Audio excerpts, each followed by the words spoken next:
Hello दोस्तों, आज हम भेला एरिया था दिनेश मावीना भाई ની आईडी था दिनेश मावी करीन भाई को सपोर्ट करजो ना का के दोस्तों आपलो नवलो गाना आवता रहा।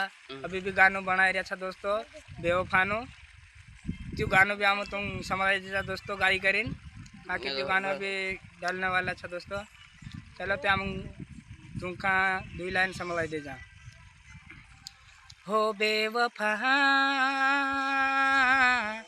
ढल ढल में से बोरड़ावे जानूड़ी तारी याद आवे हो तारा यह पेली मुंदी मारा हाथमा पड़ी हो विचार करीने वो जानू घणो रड़ो दोस्तों असो गानो छा नवारो गानो खातिर लगाता लाइक शेयर सब्सक्राइब करजो दोस्तों। आगे से आगे शेयर करजो।